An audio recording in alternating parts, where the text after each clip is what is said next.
ఈ మధ్య కాలంలో సోషల్ మీడియాలో ఎవరెందుకు ఫేమస్ అవుతున్నారో ఎవరికీ అర్థం కావడం లేదు. అలా రీసెంట్గా సోషల్ మీడియా ద్వారా చాలా పాపులర్ అయిన వ్యక్తుల్లో కుమారి ఆంటీ ఒకరు. ఈమె హైదరాబాద్ నగరంలో ఓ ఏరియాలో రోడ్పై స్ట్రీట్ ఫుడ్ను అమ్ముతూ ఉంటుంది. అలా అమ్మే క్రమంలో ఈమె బాబు మొత్తం బిల్లు 1000 అయింది, 2 లివర్లు ఎక్స్ట్రా అనే ఒక్క లైన్తో అదిరిపోయే రేంజ్లో ఫేమస్ అయింది. ఈమె ఫేమస్ అయిన తర్వాత ఈమె స్ట్రీట్ ఫుడ్ షాప్ దగ్గరికి చాలామంది యూట్యూబర్లు వెళ్ళి ఆమెను ఇంటర్వ్యూ చేయడంతో ఈమె క్రేజ్ మరింతగా పెరిగిపోయింది.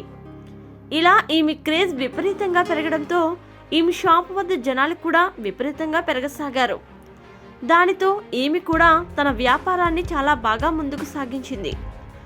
గతంలో ఈమె షాప్ వద్ద ఊరి పేరు భైరవకొండ మూవీ టైం అయినటువంటి సందీప్ కిషన్, వర్ష బాలమ్మ కూడా భోజనం చేశారు. ఇకపోతే తాజాగా ట్రాఫిక్ సమస్య అవుతుందని చెప్పి హైదరాబాద్ పోలీసులు కుమారి ఆంటీ ఫుడ్ స్టాల్ను మూయించారు. ఈ క్రమంలోనే హీరో సందీప్ కిషన్ ఆమెకు అండగా ట్వీట్ చేశాడు. ఈమె ఎంతో మందికి స్ఫూర్తి, తన కాళ్ళ మీద తాను నిలబడి వ్యాపారం చేసుకుంటుంది. ఆమెను ఇలా ఎందుకు చేస్తున్నారు, ఆమెతో నా టీం టచ్లో ఉంటుంది, వీలైన సాయం చేస్తాను అని ట్విట్టర్ వేదికగా సందీప్ కిషన్ స్పందించాడు. ఇక ప్రస్తుతం ఇది కాస్త ఇప్పుడు వైరల్గా మారింది. ఇది ఇలా ఉంటే సందీప్ కిషన్ తాజాగా ఊరు పేరు భైరవకొండ అనే సినిమాలో హీరోగా నటించాడు.